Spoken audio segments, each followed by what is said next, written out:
scholars, welcome to another day of Read Aloud. I'm Miss Coil and today is the first day of another new week. The days are going by so fast and I keep hearing from your teachers how impressed and how excited and how proud they are of all the hard work you've been doing. And this week is super special. Silent excitement? Yes, silent excitement, nice job, because I have some super special shout outs for this week and today is super duper special because I actually have a special guest teacher. Say what?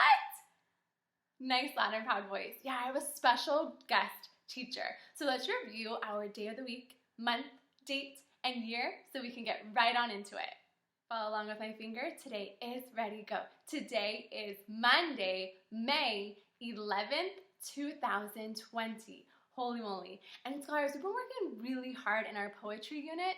I have some really special poems that I'm going to be sharing this week. The very first poem was written by, drumroll, nice job, was written by Miss Martin. Miss Martin is a kindergarten teacher over at our Maryville campus. She showed a lot of hard work and wrote this poem for all of you to hear. And the special guest teacher, Miss Beasley, is going to be reading the poem to all of us. So sit back, relax, and let's listen to this poem together. Hi, scholars. Scholars, I am proud to say that you've come a long way to show us that you've got it. You've worked so hard, you hold all the right cards to show us just how brave you are.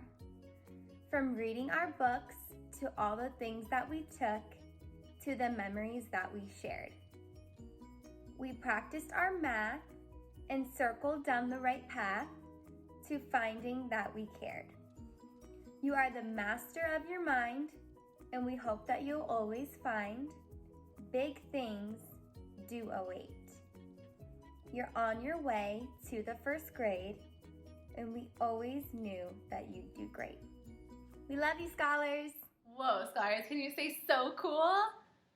Yeah, that poem was so cool, and that poem made me feel all the feels, makes my heart so happy, makes me put a big smile on my face. Yes, so thank you, Miss Beasley, and thank you, Miss Martin, for giving us that delightful surprise of a special poem that we all got to hear to start our week out this week on a Monday. So special. And remember, scholars, that you can be featured on the videos as well. You can write your own poems like two Stanford friends did that I cannot wait to share tomorrow. You can write your own poem. You can send a video to your teachers or even just a picture, and I would love to feature you on our Read Aloud videos.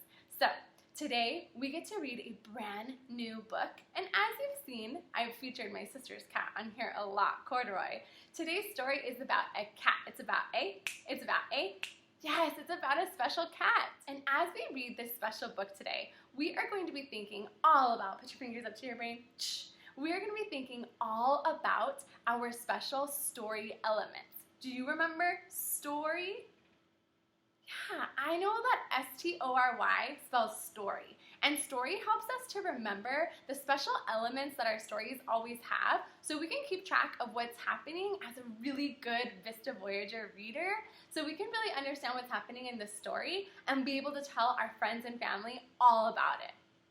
So as we read today, we're going to be listening very carefully for those story elements, and remember that these things happen at certain parts of the story, especially in kindergarten. When we're reading these books, we're really thinking about the beginning, middle, and the end to help us really understand what's happening in the story and who's in the story and where is the story taking place. It's all included in our story elements, and we're going to make sure we don't miss any of them. Say we could do that. Yeah, I already know you can. Let's get right into it. So as a good reader and an almost first grader, we are going to start by reviewing our words. Cue the music. S and T, we're going to say where they take place. Ready? Go. S and T take place in the beginning. O and R take place in the middle. Y takes place at the end. Nice job, and let's review what they mean. We already know all of these, so I know we're going to be awesome rock stars. Say, I'm a rock star. Yeah, I know you've been practicing from High Five Friday your dance moves. We're going to make sure we say every definition so we can get into our book today. S stands for, yes, S stands for setting. S stands for setting is, get ready, go. Setting is where and when the story takes place. We know that good readers don't just include where, the location. They always include the when, the time of day, the time of year, the season. We always include the when as well. T, get ready, go. T stands for talking characters. Characters are get ready, go. Characters are the people, animals, or things acting in a story. You got that, I got that. Nice job, you guys are crushing it today. Whoa, super excited for you guys to be in first grade and show your teachers everything that you know. Your brains are so big, holy moly. O stands for oops, there's a problem. Again, go. O stands for oops, there's a problem. Nice job, and we're already on R, holy moly. R stands for attempts to resolve. And so we've already talked a lot about how an attempt is when you try something, but it doesn't work. But I also know in writing with Mrs. Hillis and on Vista Virtual with her writing videos, you've been working on being really good writers and including story in your own writing. It's like you're an author of a book, holy moly. So she gave me a really special cheer for that R, and since you know it from practicing with her, I think we should include it now. What do you think? Yeah, I think so too. So let's do that cheer together. So we know that the attempts to resolve is how the character tries to solve the problem. It's what they're doing to try to solve the problem. Let's do that again. Attempts to resolve. Your turn. Yeah, attempts to resolve are how the character tries to solve their problem. My fingers go down for they're trying to solve it, but they don't work. They don't. Yeah, they don't work, but they're trying. I cannot wait to see what the cat does today to try to solve her problem. And our last story element, one that we find at the end of our story, is why. What is it? What is it? Yeah, the letter is Y, and we know Y stands for yes, there's a solution. Solution is get ready, go. Solution is how the problem is solved. Yeah, how that problem is solved. How did that problem go from to good? And there's a solution to it. It's fixed. There are two more words that I would like to go over the definitions for, and these are words that we already know. Say, bring it on. Ooh, nice enthusiasm. One of our VCP core values, enthusiasm, being loud and proud and so enthusiastic. Bring it on. Ready, go. Nice job. I wonder who's going to get them all right. Character actions, get ready, go. Character actions are what the character does. Ooh, I see you being so loud and proud and showing me those hand motions. Character actions are what the character does. And the last one of the skills that we're going to get even better at in first grade is retell. When we retell the story, we tell it again and again. We tell the events in order, beginning, middle, end. I'm going to do this one time first, and then I'm sure a light bulb's going to go off in your brain. The light bulb's going to go off, and you're going to remember exactly what this chant is for this word. So the word is retell. The word is. Yeah, and when I point to my chin, I just want to hear you be loud and proud. The word is retell. The word is, yes, retell. Readers, that's how we're going to start. Get ready. I wonder if you could do it with me. Readers, get ready, go. Readers, retell a story. Tell it again and again. Tell the events in order, beginning, middle, end. One more time. Readers, get ready, go. Readers, retell the story. Tell it again and again. Tell the events in order, beginning, middle, end. Whoa, give me some. Get ready, go. That was awesome. Nice job following along. So scholars, this is the awesome, amazing, fantastic, fun story we're going to read today about our friend that's a cat. It's a kitten. It's a little kitten. Look how sweet. Oh my goodness, do you see? I bet there's going to be some fun pictures and some fun words to try to figure out what we read today. Our title of our story was actually on the spine of the book. Do you remember the spine of a book? Our title of our story is Kitten's First Full Moon. Kitten's First Full Moon. I wonder what this book's going to be all about. As we read today, I'm going to have some first grade questions for you. So I know we're all going to put our thinking caps on. And when I ask you a question, I cannot wait to see who does what first graders do and look back in the text and the pictures to try to help them think about their text evidence. Because we never give an answer without our text evidence. Say, no way. Yeah, we always make sure we include text evidence. We always want our clues from the pictures and the text. So, as we read today, we're going to be thinking about our story elements, and I also might have some challenges that pop up along the way. So get started. Are you ready? Let's go. Kitten's first full moon. Wow, look at all those polka dots. Kitten's First Full Moon by Kevin Hanks. Can you find the sight word it? Yeah, let's read together today. There's a lot of sight words in this book, and I know so many of you have been working so hard on your sight words, so let's go ahead and read the story together. It, ready, go. It was Kitten's first full moon. When she saw it, she thought, there's a little bowl of milk in the sky, and she wanted it. Scholars, why do you think Kitten thinks that the moon is a bowl of milk? Because we know, and I hear a couple of friends laughing and I'm giggling myself, we know that that full moon in the sky is not a bowl of milk. These are two very different things, right? So why does Kitten think the moon, the full moon, is a bowl of milk?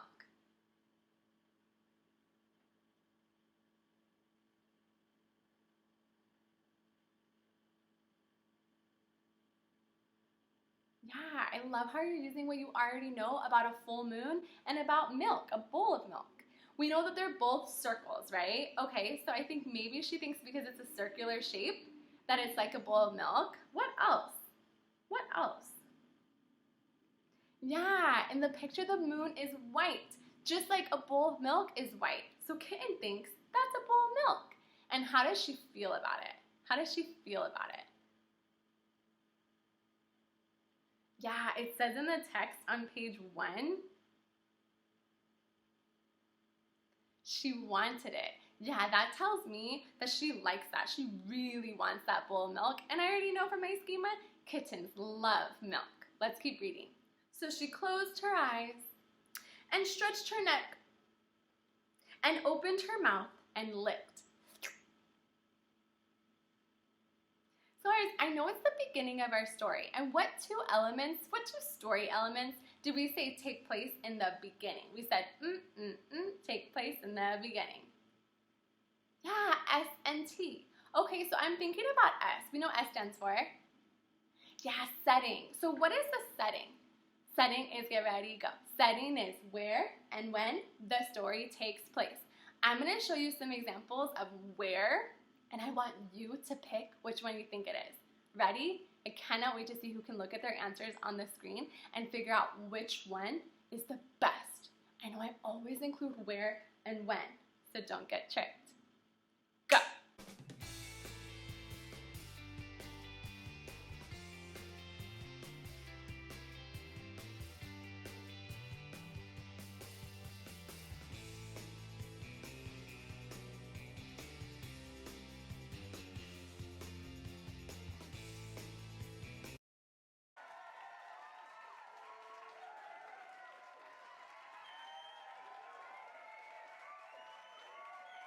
Wow, Scars, you are so smart. I couldn't trick you. Oh my goodness. I love how you picked the setting as on Kitten's porch during the nighttime, because that tells me where on the front porch, and it tells me when at night. And we always want to include both. We always want to include? Good. We always want to include both. So if you got both parts of that setting answer, give yourself a pat on the back. And now let's think about T. What does T stand for? Yeah, talking characters. What is our talking character in this story? Yeah, nice job knowing right away. We have one character so far. We know that our main character right now is Kitten. Who is it? Who is it? Yeah, the story is all about her. Kitten and what she wants or needs. So that's our character in the story. Let's keep reading. And I know since we're going into the middle of the story now, I'm going to be thinking about what two story elements. What two story elements take place in the middle? Yeah, O and R. So I'm going to be thinking about O, the problem, and R, how the character tries to solve the problem. Let's keep reading. I'm going to start by rereading page 3. So she closed her eyes and stretched her neck and opened her mouth and licked. Oh, silly kitten. But Kitten only ended up with a bug on her tongue. Poor Kitten. Gosh, did it work? No. Oh, that bug. And look at her eyes. She's like, can you make her eyes really big? Oh my goodness, I think she was not expecting that. Still, there was the little bowl of milk, just waiting. Is that really a bowl of milk? Thumbs up, yes. Thumbs down, no. Is that really a bowl of milk? Thumbs up, yes. Thumbs down, no. I love that everyone's thumb is down. We know that Kitten is a little bit silly. She doesn't understand. That is the moon. That's not a bowl of milk, but she must really think that's a bowl of milk, and she really wants it. Ooh, I'm thinking about her character motivation. So she pulled herself together and wiggled her bottom and sprang from the top step of the porch. Do you think that she'll be able to reach the moon? No way. That moon is so far away. There's no way she's gonna make it. But Kitten only tumbled, bumping her nose and banging her ear and pinching her tail. Poor Kitten. So scholars, I'm thinking, and I want to know, what do you think the problem is? I know problem is something that the character wants or needs, but they cannot have. What do you think the problem is? Let's think about it. What is it that Kitten wants or needs, but she cannot have?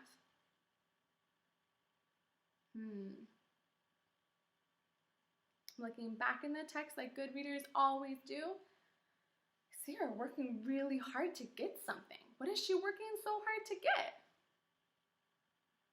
Yeah, she really wants the moon because she thinks it's a bowl of milk. So she's trying to get the bowl of milk, and she can't. That's the problem.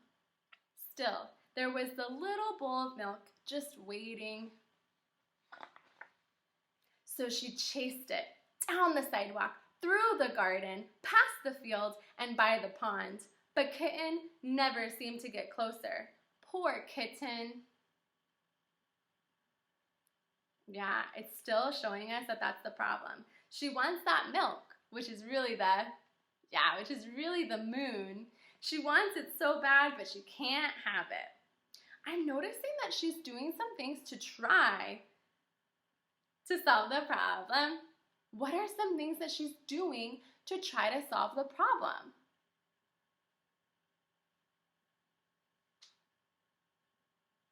Oh, you think we've already read some on the previous pages? I totally agree with you, and good readers, they can always go back in the text. So let's go back together to the very first attempt to resolve that we saw Kitten try to do. Let's look back on page 3. Can you find your text evidence on page 3?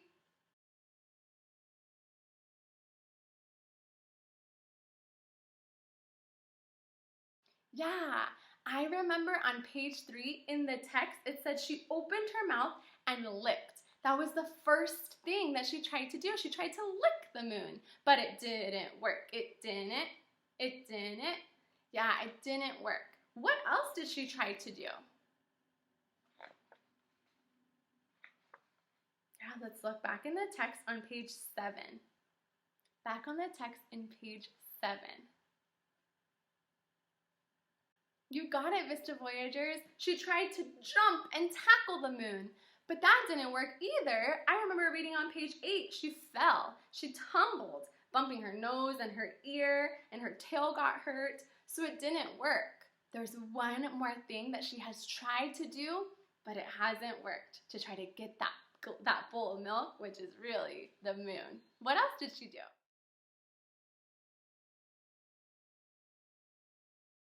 Nice work. She chased the moon all around. It says in the text she chased it down the sidewalk, through the garden, past the fields, and by the pond. But she could never get closer to it. She couldn't get close enough to get that moon.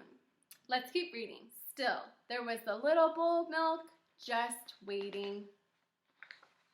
So she ran to the tallest tree she could find, and she climbed and climbed and, yeah, nice job following along, and climbed to the very top. But Kitten still couldn't reach the bowl of milk, and now she was scared. Poor Kitten. What could she do? Then, in the pond, Kitten saw another bowl of milk, and it was bigger. What a night! Oh, that is actually just a reflection of the moon. Do you see the moon high in the dark night sky? Yeah, the moon's reflection is just in the pond. But Kitten, oh, poor Kitten, she thinks it's another bowl of milk. Oh man, Kitten is a little foolish. Poor Kitten. So she raced down the tree and raced through the grass and raced to the edge of the pond. She leaped with all her might.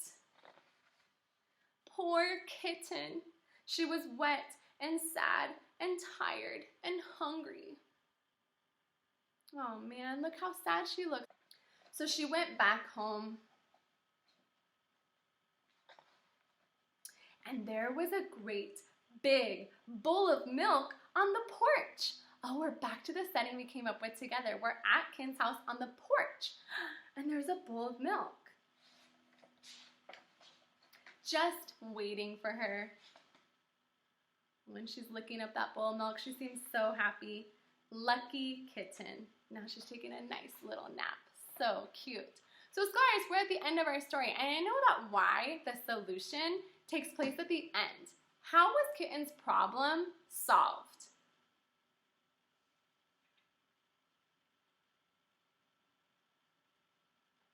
Yeah, when she got back home, there was a big bowl of milk waiting for her. So she was able to get milk in the end. It wasn't the bowl of milk that she thought the moon was, but there was a bowl of milk waiting for her at the front porch of her house that I'm sure her family put out for her. And she was able to achieve that motivation and get some milk. And I think that now that she has the milk, she's feeling really happy and really satisfied. So scholars, today we read a new story, Kitten's First Full Moon. And what I want you to do now is I want you to get a piece of paper and a pencil. I want you to write S-T-O-R-Y on your paper, and I want you to write for me the different parts of story that we found today. So you'll start with the setting, then you'll go to talking characters, the problem, attempts to resolve, and the solution. If you forgot something and you need to go back, you can always rewind the video and pause it. I'm sure your parents would love to help you with this if you got a little stuck and you need to go back and re-listen to some parts of the story. But your job today is to fill out all of the story elements and practice giving a retell. We know readers retell the story, tell it again and again, tell the events in order, beginning, middle, end. So when you're done with your story chart, you can snap a picture and send it to your teachers, and then you can practice retelling the story to someone in your family. I'm sure they would love to hear all about the book that you've read with me today during Read Aloud. Wonderful job playing along today and participating in some of the games that I had pop up on the screen. You did a wonderful job, Vista Voyagers, and I'm excited to see you tomorrow for one of my absolute favorite books. That's actually a second grade book. Say holy moly. I know, so exciting. So I will see you back here tomorrow. Have a great rest of your day, scholars. Bye.